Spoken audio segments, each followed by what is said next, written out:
غلاموں کو بلایا، بلانے کے بعد میرے امام نے فرمایا یزیدی میرے جان کے دشمن ہیں، میری سواریاں تیار ہیں، لو میں تمہیں پیسہ دینے کے لیے تیار ہوں، میری سواریاں بھی سب لے جاؤ، میرے پاس جو پیسہ ہے وہ بھی لے جاؤ، کوئی پیچھے بیٹی چھوڑ کے آیا ہے، کوئی پیچھے بچے چھوڑ کے آیا ہے، جاؤ اپنے اپنے بچوں کے ساتھ جا کے زندگی گزارو، میں اجازت دیتا ہوں، میری وجہ سے اپنے جانوں کو خطرے میں نہ ڈالو۔ اتنی بات امام نے کہی تھی، سب کی گردنیں جھکی، کوئی جواب نہ ملا۔ آپ نے فرمایا غازی عباس جی آقا، غازی عباس جی آقا چراغ بند کر دو۔ کیوں؟ فرماتے خود ہی فرماتے ہیں شاید کوئی اجالے کی وجہ سے نہ جا پائے،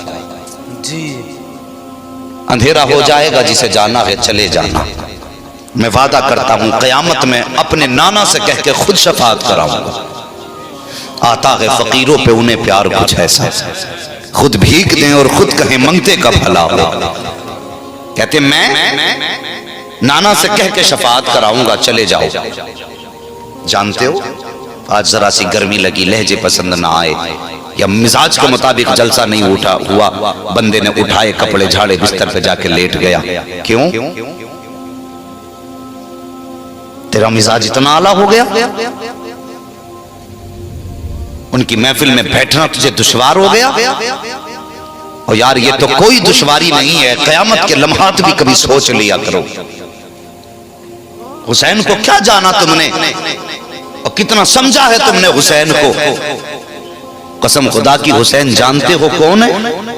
میرے نبی منبر پہ جلوہ گر خطبہ ارشاد فرما رہے ہیں، یہ علماء کرام حفاظ و قرہ تشریف فرما رہے ہیں، ان سے پوچھئے یہ بتائیں گے اذا خرج الامام فلا صلاۃ ولا کلام، جب امام خطبے کے لیے نکل جائے تو پھر کسی کو بات کرنے تک کی اجازت نہیں ہے، بات چھوڑیے فلا صلاۃ، نماز تک پڑھنے کی اجازت نہیں ہے، اس لیے کہ امام خطبے کے لیے نکل چکا ہے۔ اتنی بڑی عبادت ہے خطبہ کہ آپ کو نماز تک کی اجازت نہیں ہے۔ سوچ میرے نبی منبر پہ جلوہ گر ہیں، حضور خطبہ ارشاد فرما رہے ہیں، کون خطبہ دے رہا ہے؟ یہ منبر پہ وہ بیٹھا ہے، اگر اشارہ کرتے تو ڈوبا سورج لٹا دیتا ہے، اگر اشارہ کرتے تو چاند کے 2 ٹکڑے کر دیتا ہے، اگر بول دے تو دن کو رات ہو جاتی ہے، اگر رات کو دن کہتے تو دن میں بدل جاتی ہے رات۔ وہ منبر پہ بیٹھا ہے جو اگر معراج میں چلے تو جانے کے بعد مسجد اقصی میں سارے نبی ہاتھ باندھ کے کھڑے ہو، صرف اس امید پر کاش ان کے پیچھے 2 رکعت نماز پڑھنے کا موقع مل جائے۔ اگر چلے وہ سدرۃ المنتہا کی طرف تو فرشتے عرشوں پہ ہاتھ باندھ کے کھڑے ہو جائیں اور کہیں یا اللہ محبوب کے پیچھے 2 رکعت پڑھنے کی اجازت دے دے تاکہ تیرے محبوب کے مقتدیوں میں ہمارا بھی نام آ جائے۔ اگر اس کا گزر رب کے عرش سے ہونے لگے تو عرش کہتا ہے یا اللہ محبوب کو میرے اوپر سے ضرور گزار دینا، میری خواہش تھی کہ اس کے طلبوں کا بوسہ لینے کا موقع مل جائے۔ اللہ اکبر، وہ محبوب منبر پہ بیٹھا ہے جس کی شان اور عظمت کا عالم یہ ہے کہ سب اس کی مغلامی میں آنے کی تمنا کر رہے ہیں، زبان پہ خطبہ ہے میرے نبی کے، نگاہ اٹھتی اچانک کیا دیکھتے ہیں؟ مسجد کے دروازے پر شہزادے آ رہے ہیں، ایک شہزادے کو حسن کہا جاتا ہے، دوسرے شہزادے کو حسین کہا جاتا ہے۔ جا تیری مرضی ہے، جب جا کے بستر پہ جا کے لیٹ جا، مگر پہلے لا ایسا بیٹا کائنات میں کوئی آیا ہو تو لا کر کے دکھا دے، کوئی ایسا شہزادہ آیا ہو تو ہمیں بھی بتا دے جو حسین کے مقابلے کا ہو۔ آئے مسجد نبوی کے دروازے پر، آؤ ان کی محفل میں آ کے بیٹھا کرو، ان کے نام کا زیور گلے میں لٹکا لیا کرو، ان کے نام کی تسبیح پڑھا کرو، اس لیے کہ ان کا نام وہ ہے جو یہاں بھی کام آئے گا وہاں بھی کام آئے گا۔ آئے ہیں مسجد کے دروازے پر، شہزادے دروازے پر آئے،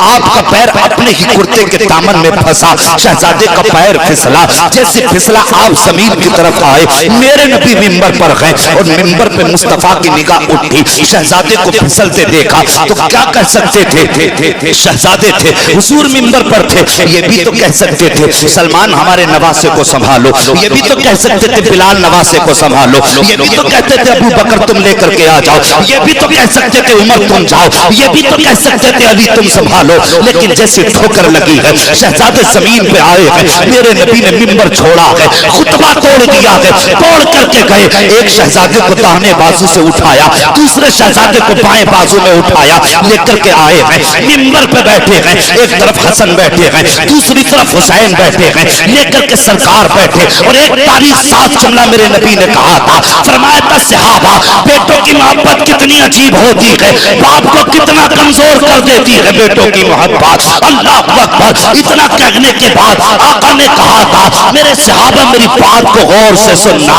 یہ میرے نواسے ہیں، میں ان سے پیار کرتا ہوں، اور اس کے بعد کہا تھا یا اللہ جو ان سے پیار کرتا ہے تو بھی ان سے پیار فرما، او خدا کی قسم یہ زبان مصطفیٰ ہے، زمین بدل سکتی ہے، زمان بدل سکتا ہے، مصطفیٰ کی زبان سے نکلا ہوا فرمان نہیں بدل سکتا۔ بہت اچھا اللہ اکبر، یہ ہے شہزادے، اور ان کی محفل یار نصیبوں سے ملا کرتی ہے، کسے پتا ہے اگلے سال یہ محفل نصیب ہوگی، کس کے پاس گارنٹی ہے وہ اگلے سال تک زندہ رہے گا۔ اور یار اگر اب بھی غفلت کی آنکھیں نہ کھلی ہو تو ایک بار پلٹ کے سال بھر پیچھے دیکھ لینا، کتنے لوگ ایسے تھے جو ہماری محفل میں تھے آج نہیں۔ ایک دن تم بھی گزرا ہوا وقت بنو گے، میں بھی گزرا ہوا وقت بنوں گا، آنے والی نسلیں تمہارے بھی قصے سنائے گی، ہمارے بھی قصے سنائے گی، اور صاحب اس سے پہلے کہ ہم وقت رفتہ بن جائیں، گزری ہوئی کہانی بن جائیں، لوگوں کے لیے قصے بن جائیں، آؤ آج سب سے پہلے غلام حسین بن جائیں۔ اور بھائی یہ جو بچے بیٹھے ہیں انہیں دیکھ کے دل کرتا ہے ان کے ماں باپ کو سلام کروں، جنہوں نے اپنے بچوں کو یہ سکھایا ہے بیٹے نیند بعد میں ہے، غلامی حسین پہلے ہے، آرام بعد میں ہے، عشق حسین پہلے ہے۔ اور کیا ان بچوں کا دل نہیں کرتا ہوگا لیٹنے کا؟ کیا یہ نہیں چاہتے ہوں گے کہ ہم بھی سوئیں؟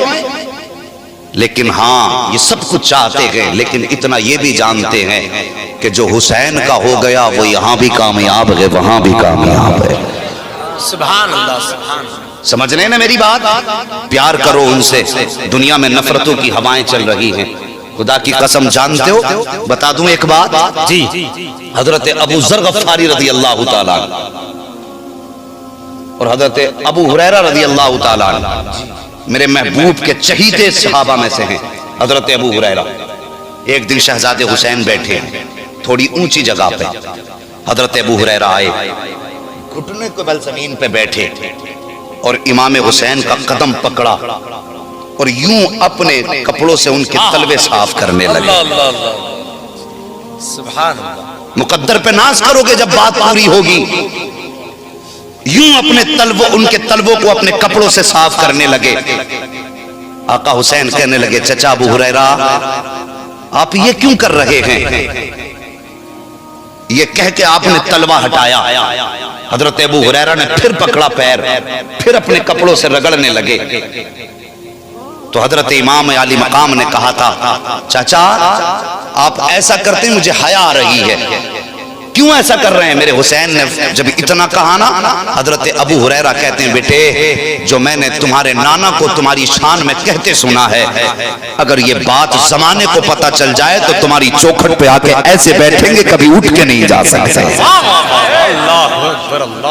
یار ان کی غلامی تو نصیبوں سے ملا کرتی ہے، سبحان اللہ، مقدر والے ہیں جو ان کے بارے میں زبان کھولا کرتے ہیں، وہ کان نصیبوں والے ہیں جو ان کے ذکر کو سننے کی جنہیں مہلت دی گئی ہے۔